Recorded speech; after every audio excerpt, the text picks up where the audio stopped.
Somebody told me one time, if it's 3 people on a boat and a person dive off the boat to swim to shore and he get 100 yards away from the boat and he's drowned and sink, then the next person dive in the water and he get 500 yards off the boat, but he drowned and sink.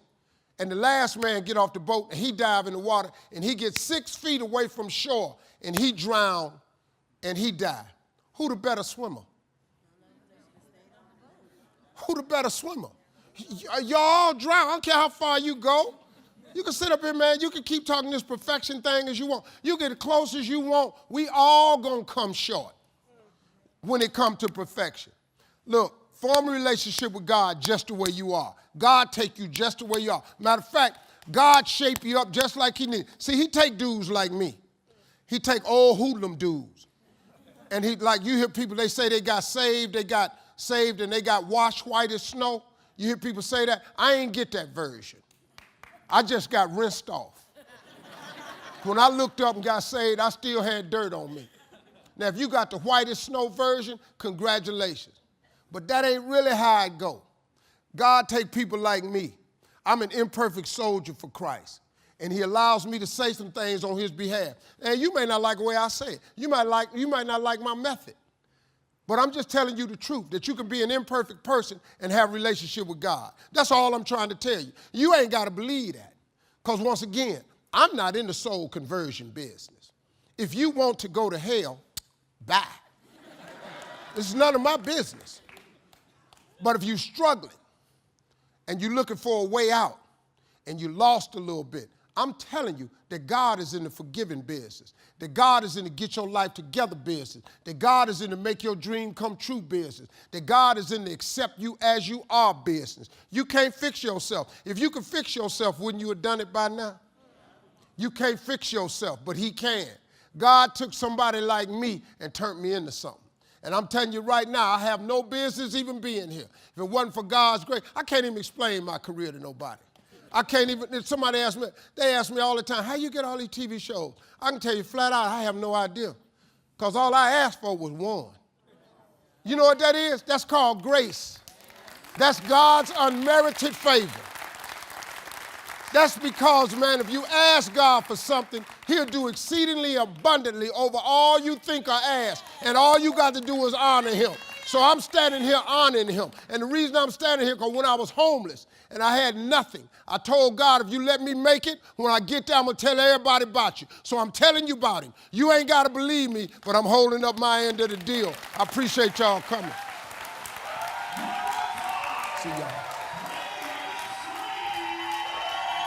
Let me show you this. We all live inside a bubble, right? This is our world. We go to church here. We work over here. We go get our coffee over here. We go to this park over here. We usually go over here to, hang out with friends. This is our favorite club. This is our world. This is our favorite spot on the beach. We all live in this bubble. What you got to do to get the life that God wants you to have, you got to put more air in your bubble. You got to blow your bubble up. Expand yourself. Take yourself out your comfort zone. Do not live in your bubble. Put some more air in your bubble. If you stay in your comfort zone, that's where you will fail. You will fail in your comfort zone. Success is not a comfortable procedure. It is a very uncomfortable thing to attempt. So you got to get comfortable being uncomfortable if you ever want to be successful. Start putting some pressure on. Put some pressure on yourself. Get out here and get about it. Look, I'd love to sugarcoat this thing for you. I'd love to tell you, look, you can go out here and get rich, do a couple of things. That ain't happening. You got to get real doggish. You got to get downright funky if you want to make it. Now, like I was telling you before, if you want to be ordinary, you ain't even got to listen to me. Just go on about your business. If you think ordinary's cool, ain't no problem. It's some really, really wonderful, ordinary people. But if you are sitting in this room and you have extraordinary aspirations, then you're going to have to do extra. You put extra on top of ordinary, and you come up with extraordinary. It's no other way. I'm sorry. But here's the fact. All of you have extraordinary capabilities, all of you. You have to decide if you are willing to do the things to put you in that category. Rich people don't sleep 8 hours a day. That's a third of your life. It ain't but 24 hours in a day. You cannot be sleep 8 hours a day. You can't live in LA and wake up at 8 o'clock in the morning. It's 11 o'clock on the East Coast. The stock market been open 2 hours. They already making decisions about your life and your ass was asleep. The Bible says, he who loves to sleep and the folding of hands, poverty will set upon you like a thief in the night. He who loves to sleep and the folding of hands, poverty will set upon you like a thief in the night. I'm gonna ask you one question, I'm gonna go. How many of you in here know somebody who loves to sleep? Who knows somebody that loves to sleep? Let me ask you something. Ain't they po? Your gift will make room for you. Now, what is your gift? It's the thing that you do the absolute best with the least amount of effort. That's your gift. Quit running away from the gift. Your gift will make room for you. Stop trying to be something you ain't gifted at. Nobody asked you to go down here and study to be a dentist, and you ain't really good at that. Quit going down to the church trying to sing. You can't sing.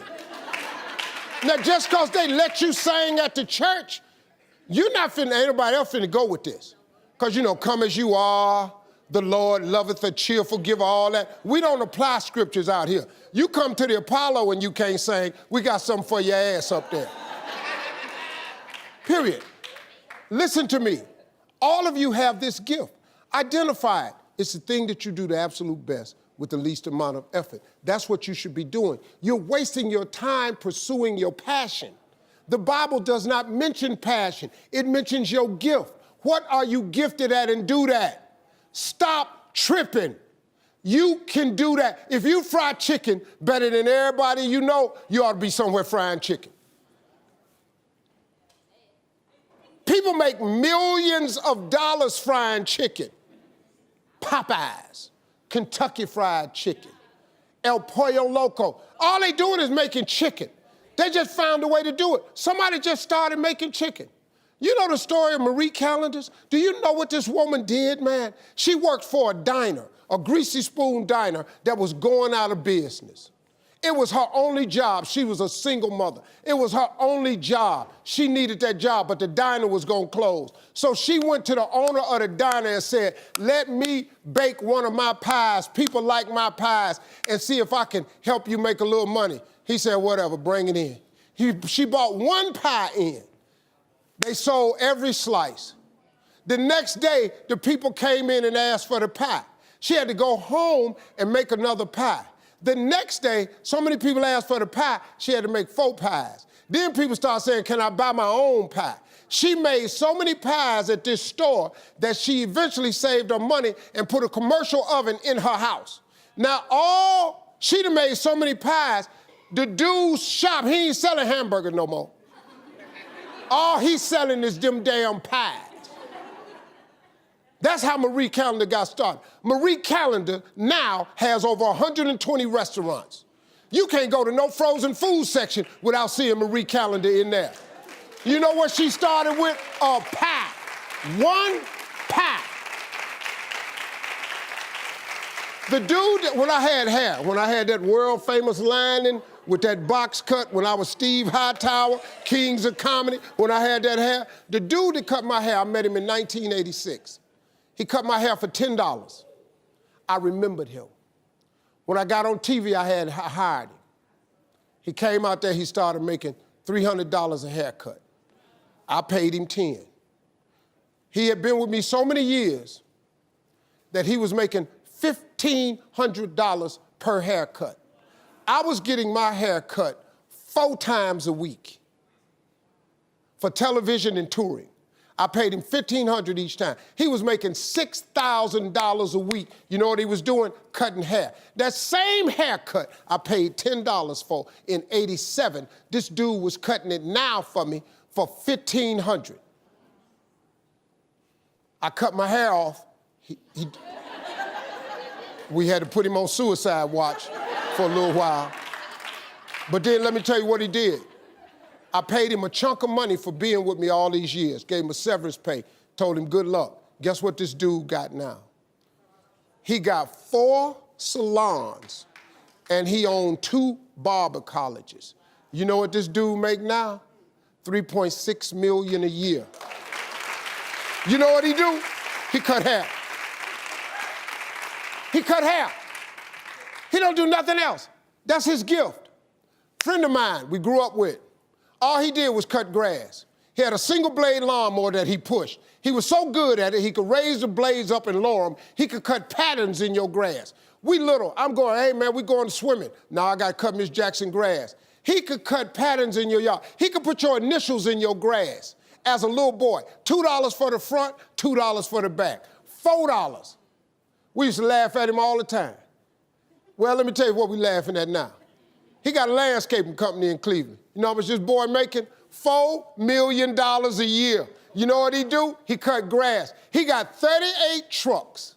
He got all the contracts in the city, malls, corporations. And when it snow outside, he do such a good job cutting the grass, he put plows on the front of his trucks, and he got all the snow removal contracts. This boy making $4 million a year, and you know what he do? He cut grass. I was speaking at a school once, and I was talking to the students. The principal was mortified with my message because I was telling the truth. I was telling the kids, your education is important, but your education is not the most important thing in your life. I'm sorry, it's not. Your dream is the most important thing in this world. It tops your education. Your dreams dwarf your education. I said, and the teacher, the principal came up on the stage while I was speaking. Don't ever say that to my school again. Well, I'm just telling you, dog. You could save your kids a lot of pain if you ever talk to them about their dreams. You got to talk to young people about their dreams. See, it's not your education. The Bible don't even mention education. It ain't even in there. Harvard ain't in there. UCLA ain't in there. The Bible says a man without a dream or vision shall perish. If you talk to kids about their dreams, your dreams can spur you to get the education. But if you never find out what a child is dreaming about, you can't hold their attention. It's the dream, man. Your dream. If you got a kid that want to be an airplane pilot, you can quit talking to him about education. Talk to him about being a pilot, how great it is, where he'll be able to fly. Put that in his head. Then he'll do math. He'll do engineering. He'll go to science because he wants to be a pilot. It's the dream that's the biggest thing. People killing me, man, with this education. I ain't knocking education, but you can make it without education. I ain't got one. You know how many people got degrees ain't working? Ain't working nowhere. And then you got people that get degrees and then want to go get another. Now, if you want to be a doctor, lawyer, dentist, stuff like that, you got to go get education. We're not talking about that.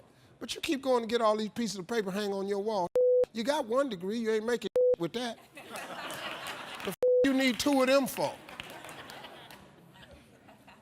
So that's just my opinion. That's probably not what most people share, but your dream, man, it's what you dream about. You got to dream about something so big that it dwarfs all your fears. The way you overcome fear is with your dream. You got to make your dream so big that nothing matters except that dream. You're willing to do everything that's necessary. I was listening to Will Smith the other day. Will Smith said the best things in life is on the other side of fear. It's on the other side of fear. But fear freezes people, man. The fear of failure freezes people. Suppose I don't do it. Well, you might not make it. But I got news for you. If you don't do it, you damn sure ain't gonna make it. That's a for sure. So I would at least go and see.